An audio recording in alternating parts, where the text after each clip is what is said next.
आज हम mobile phone और कंप्यूटर का उपयोग कई कामों के लिए करते हैं, जैसे चैट करना, सीखना और नई चीजें जानना।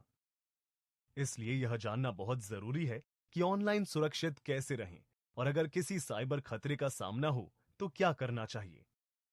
आइए मिलते हैं रिया, रीमा और आशीष से, जो साइबर घटनाओं के खतरों को पहचानेंगे और सीखेंगे कि डिजिटल दुनिया में सुरक्षित रहने के सरल तरीके क्या हैं।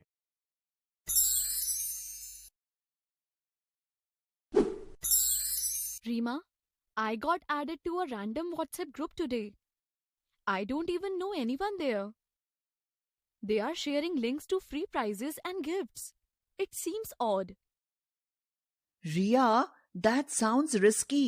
You should leave that group right away. Risky? How can a WhatsApp group be a problem? It's just chatting, right?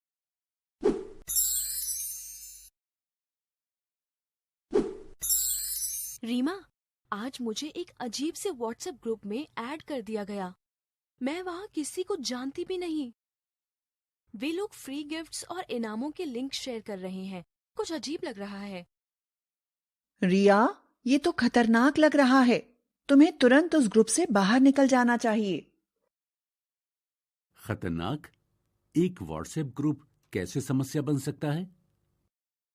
ये तो बस चैटिंग ही तो है ना? आशीष, सारे ग्रुप सुरक्षित नहीं होते।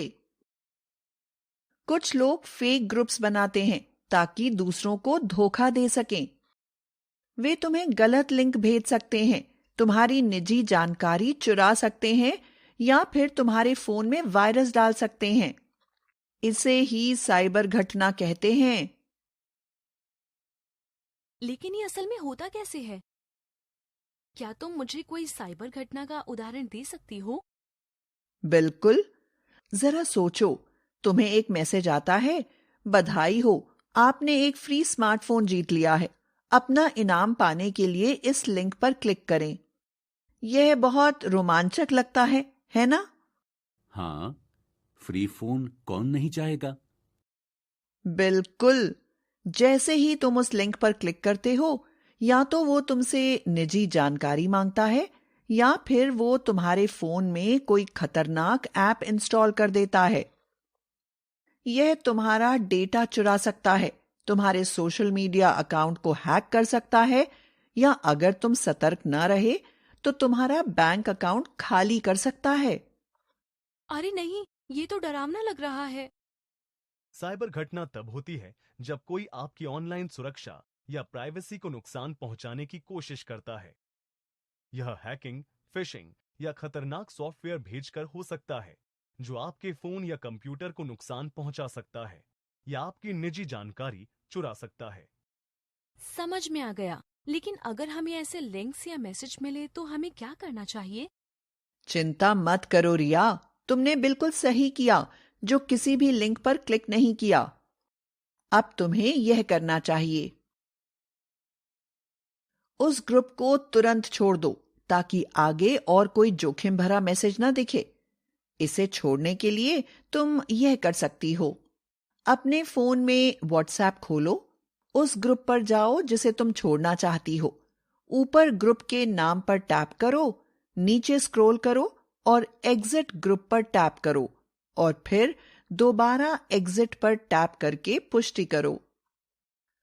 व्हाट्सएप में ऐसे जोखिम भरे ग्रुप्स को रिपोर्ट करने का विकल्प भी होता है ताकि उन्हें ब्लॉक किया जा सके।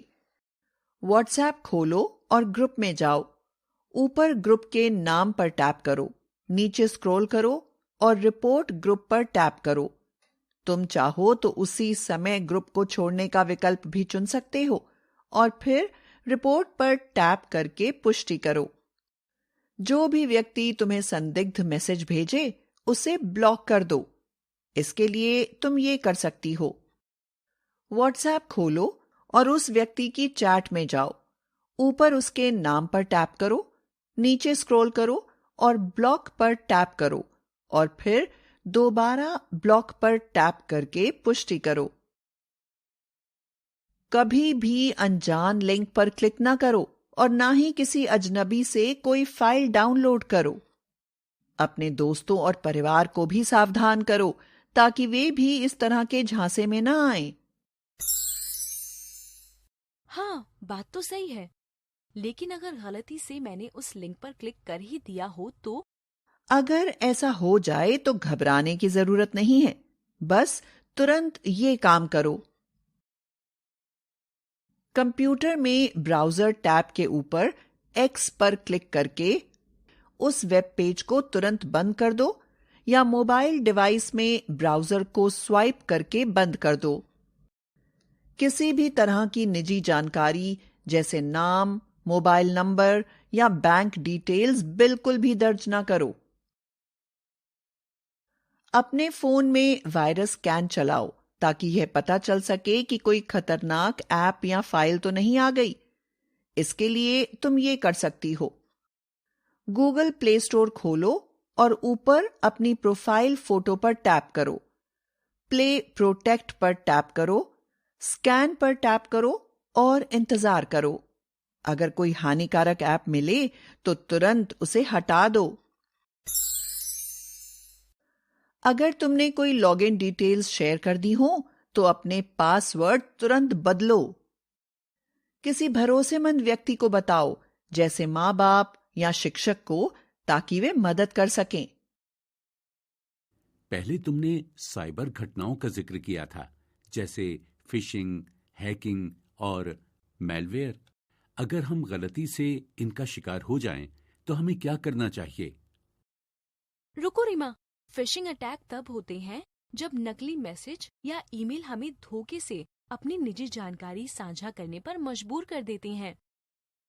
हैकिंग तब होती है जब कोई बिना इजाजत के हमारे ऑनलाइन अकाउंट या डिवाइस में घुस जाता है। क्या मैंने सही समझा?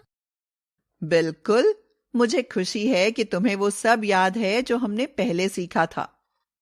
इसी तरह मैलवेयर एक तरह का हानिकारक सॉफ्टवेयर होता है, जैसे वायरस जो हमारे फोन या कंप्यूटर को नुकसान पहुंचा सकता है। आइडेंटिटी थेफ्ट तब होता है जब कोई हमारी निजी जानकारी चुराकर हमारी पहचान बनकर खुद को पेश करता है। बहुत बढ़िया। जब भी तुम किसी साइबर घटना का सामना करो तो सबसे पहले शांत रहो।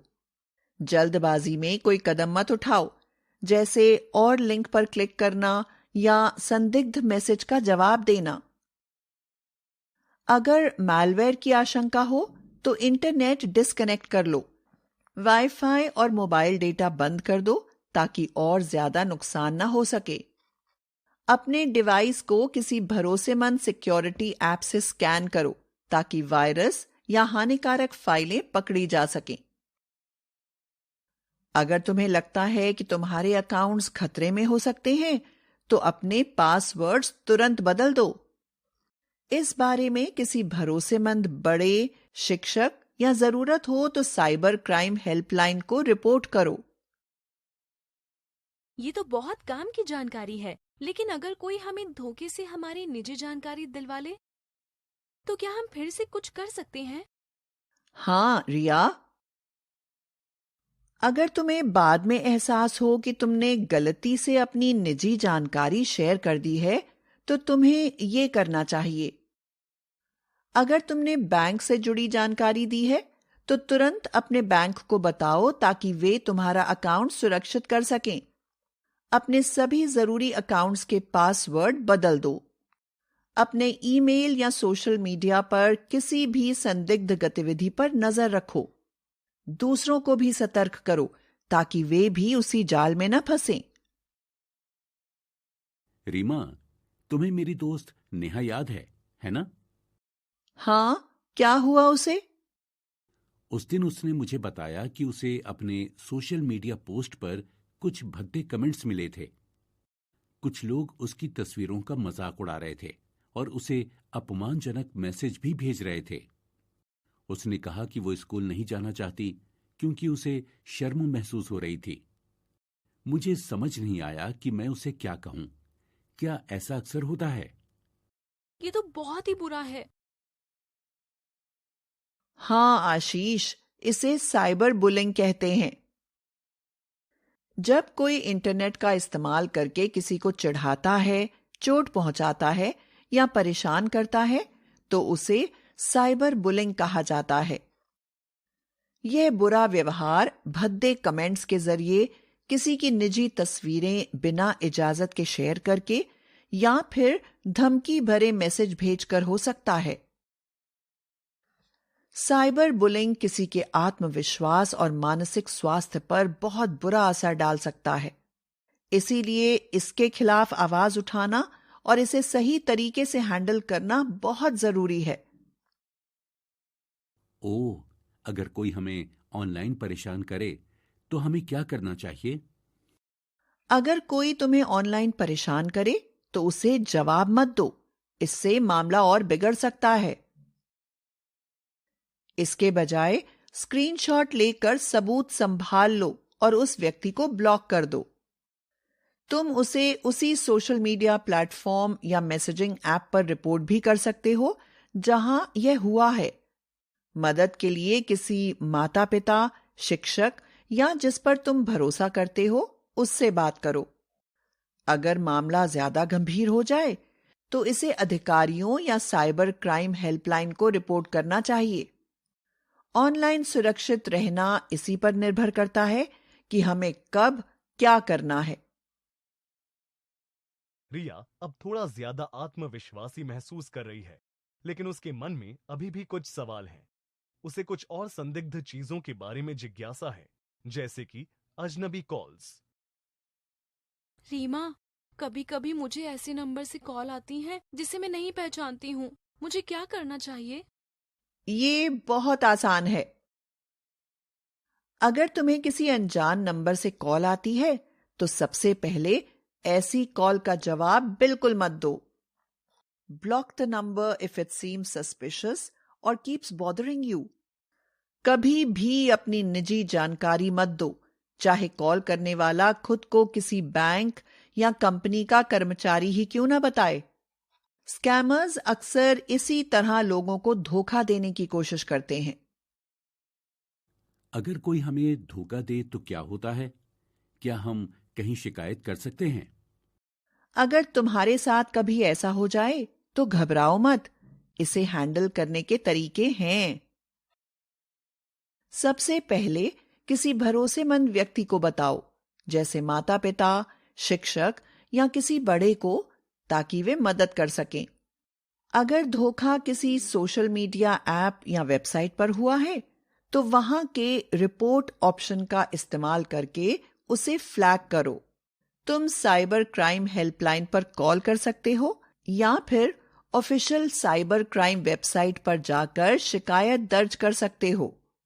और अगर इसमें पैसे का लेन देन शामिल है तो तुरंत अपने बैंक को जानकारी दो ताकि वे जरूरी कदम उठा सकें।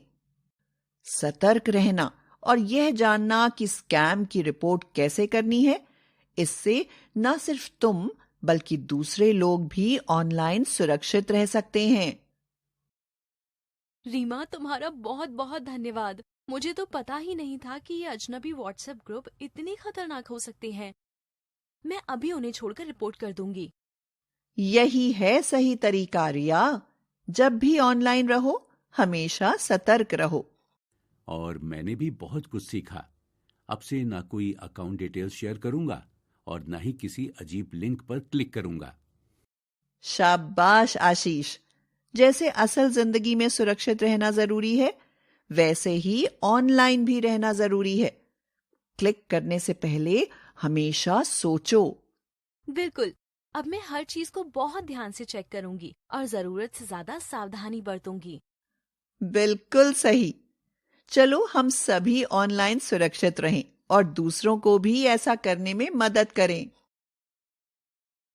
ऑनलाइन सुरक्षित रहना उतना ही जरूरी है जितना असल दुनिया में। अगर हम सतर्क रहें, क्लिक करने से पहले सोचें और साइबर घटनाओं को हैंडल करना जानें, तो हम खुद को और दूसरों को सुरक्षित रख सकते हैं। याद रखो, इंटरनेट एक बहुत ताकतवर साधन है, लेकिन तभी जब हम इसका समझदारी से इस्तेमाल करें। सीखते रहो, सतर्क रहो और साइबर सुरक्षा के प्रति जागरूकता